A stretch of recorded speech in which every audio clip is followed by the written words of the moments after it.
peace, healing, and wholeness. It's Twilight, and today's topic is people pleasing and choosing yourself. Now, before I get into the topic, I want to lay the foundation for what this conversation is not going to be about. This is not about not giving a fuck and living your best life and moving how you want to move and not caring about nobody else but yourself. That's not what this conversation is going to be about. Okay? I want to point you to the standard, and the standard is a healthy heart chakra. Now, many people understand what a heart chakra is and they have some idea of it, but popular culture would lead you to believe that a healthy heart chakra is about giving and alone just giving to others and being compassionate. Now, this is important to note. Most individuals who need a constant reminder that they have to give to others are people who are innately selfish. They're generally coming from a premise of being able to easily only be concerned about themselves and their needs. So they constantly have to remind themselves that, hey, there's other people in the world. I should probably care about them.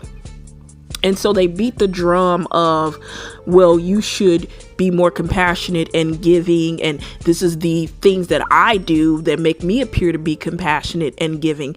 And it's like, once again, you can always tell that they're coming from a place of competitiveness, because it's like, look at me, compare what I'm doing to what you're doing. And this lets me know that I'm doing the right thing, that I'm on the right track, that I'm a good person.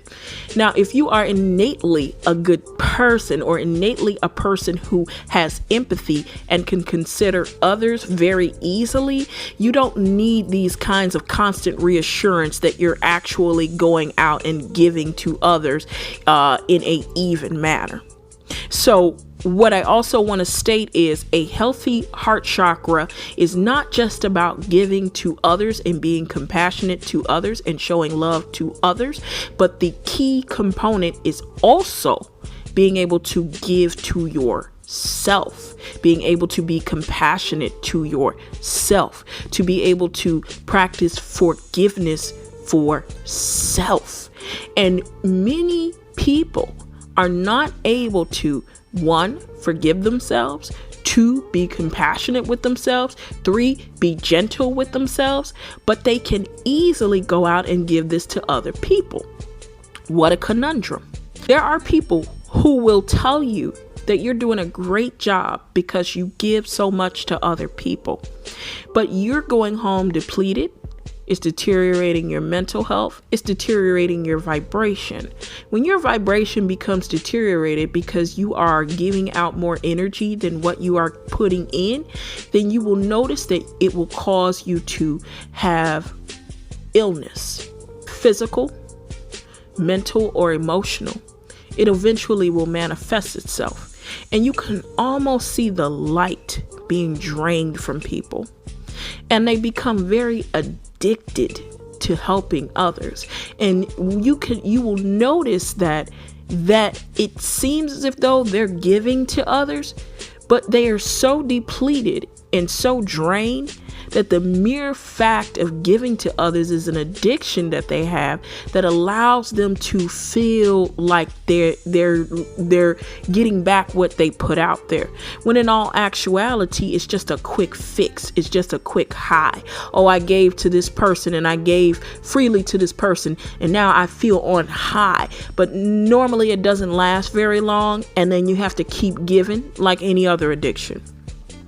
So those are some of the unspoken of issues that happen when you don't have a balanced heart chakra, when you are not practicing compassion for yourself as well as others. So let's go ahead and talk about choosing yourself and not people pleasing.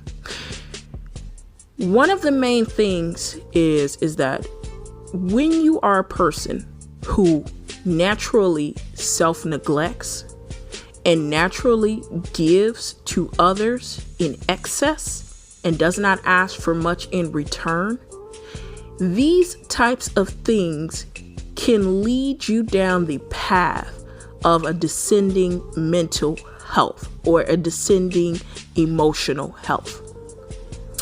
And normally, this ideology of people pleasing comes from someone who has, in their childhood, potentially was not emotionally validated enough. Now, I'm not saying this to put anyone on blast, but one of the consequences of being in a single parent home where there are multiple children, and or being born to a younger parent, and or being born in poverty or an urban setting, something is not going to be completely healthy.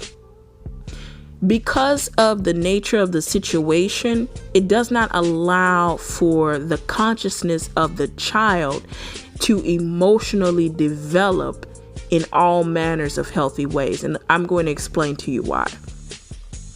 When a parent is concerned about when they're going to pay their bills or how they're going to get food on the table, what you're seeing is they are living in an energy of scarcity. If we were to look at the emotional vibrational scale, one of the main things that human needs is safety, security, and stability. We also know that to be the root chakra. When those things are disrupted and not functioning properly, it is very difficult for someone, anyone of any race, background, or identity to actually vibrate higher to love and compassion, because the concerns become very tunnel vision, the concerns become very immediate, and it is very difficult to do anything other than survive. So when you are in a situation that is limited and you're in survival mode, unfortunately, whether or not you're a parent does not change the fact that you are in a very restricted and compressed situation that does not allow the development of your own mental and emotional psyche. So that therefore you're unable to impart that onto your children. They are not going to be fully developed as a parent because their parent was not fully developed. You can see generationally how these things can be passed down. So when it comes to you, it is obviously not a personal attack or anything of that nature, or a parent purposely was withholding love and praise. But in some cases, that is true. Some parents do withhold love and praise. But in some cases, some parents were just incapable of providing you that love and praise because they were worried about, if they were going to eat the next day. So they did not have the capacity or the wherewithal to give you the true emotional support that you needed. So in saying that, I say that this then allows us to understand how one could be emotionally invalidated as a child, and it could totally be unpurposeful, but the damage has been done. We cannot ignore the damage. That is not how you heal. Ignoring damages, for many people who are not healers, but they are so-called positive people, they believe that you can heal without acknowledging what is unhealed, because to acknowledge what is unhealed is bad and negative. But in addition to that, but unfortunately, much to their miscalculation, if you do not acknowledge what is unhealed inside of you, you absolutely will not come up with the proper tools, the proper strategies, and the proper coping mechanisms to heal what is actually not functioning properly within you. So ignoring it does not make the problem go away. Just being positive does not make the problem go away.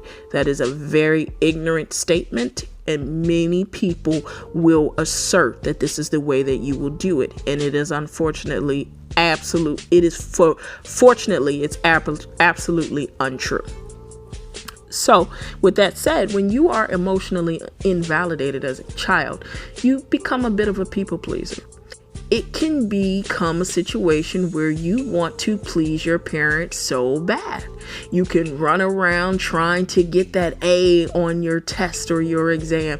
You can run around trying to play sports to get them to come to your games and be involved with you, cleaning the house, and or try to take some of their burdens away.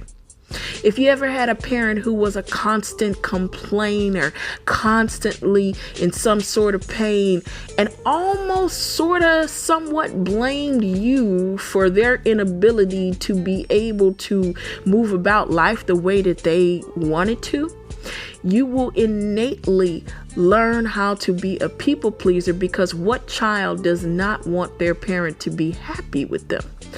And you could become very acutely aware of the parent's dissatisfaction, especially if you're an empathic or a hypersensitive child.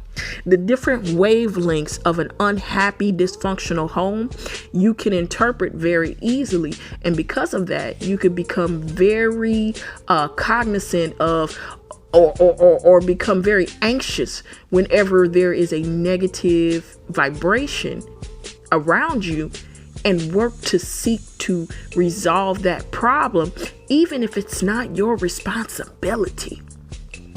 So people pleasing doesn't necessarily come from a place of, oh, I want to make people happy and I'm just such a nice person and I really just like people. People pleasing is more so I was emotionally validated much as a child, and I worked really hard to get my parents' approval or my parents' approval. And because of that, now I go around life working really hard to get people to validate me. It is actually more so coming from a deficit of not truly knowing your self-worth. So, one of the lessons that I want to impart on you here is, if you identify that you are one of those people, there's various different meditations you can do, like wounded child healing, various different coaches like myself that will help you with wounded child healing. There are shamans that do soul retrieval to help you to garner some of the vital life force energy that you may have lost in traumatic situations. There are so many options for healing this. You don't have to live in a place where you're not as productive and as empowered as you could be. You also want to, once you've also recognized this and you begin to work to shift this, you will realize that your heart chakra wasn't balanced and you were operating from a place of self-neglect for many years. And so when you're operating from that place of self-neglect, and then you begin to notice that you've made these changes and you're starting to issue yourself self-compassion, self-forgiveness, self-love, your priorities matter, you will notice that many of your relationships are built on you giving unspoken priority to others over yourself. And as you begin to shift, it's gonna suck a little bit, because even some of the closest people around you are not going to react very positively to this newfound identity that you have. Mainly because people become very comfortable with you giving more than they give, and they are very okay with receiving from you no matter what it is. It could be more, you could be a person that gives more emotional support to your friends. You could be a person that listens to people's problems more, or the person that they can always call, or so on and so forth. But you'll notice that when you did these things, this was so that people would like you, so that people would give you approval, so that people would say, yeah, they'd say good things about you. They're going to believe that it's normal. And your behavior, they're going to feel that they're entitled to it.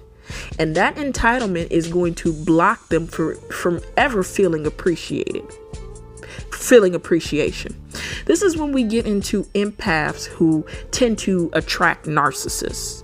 Narcissist wants to be taken care of, and empaths want to take care of people. Most of the empaths don't want to accept the fact that there is codependency that they are dealing with. They're codependent caretakers with empathic abilities, and they just need to heal that codependency. And that is what is making them want to take care of somebody and sacrifice themselves.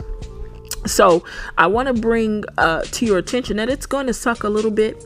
People are going to have reactions, but the most important thing to note is you're going to have a reaction. When you begin to stand up for yourself, when you begin to step back and say, hey, listen, those are your emotional burdens. I can't carry them for you. Sorry. Or, hey, listen, I can't leave work to come to your rescue right now. Sorry. Hey, listen, I'm on a budget right now. Can't use my money to do this XYZ. Sorry. When you start doing that, you're going to feel really weird. You're going to feel like you're disappointing people, and you're going to worry if they're still going to deal with you. What I have to say to you is this: when you start to grab your peace of mind back, when you start to shift and these relationships that you built off of self-neglect start to dissipate, let them. The reason I say this is because these relationships were not built on a healthy heart chakra. They were not built on healthy give and take principles. So when things are not built on healthy give and take principles, it is going to shift the order of things. People are going to start to move around. But what you will notice is the people that are supposed to be in your life will remain in your life. So again, the point is that if you are a person that has self-neglected, or you recognize that you have people-pleasing codependency issues that you now need to rectify, you are going to have to choose yourself first. And that's going to feel weird for a while.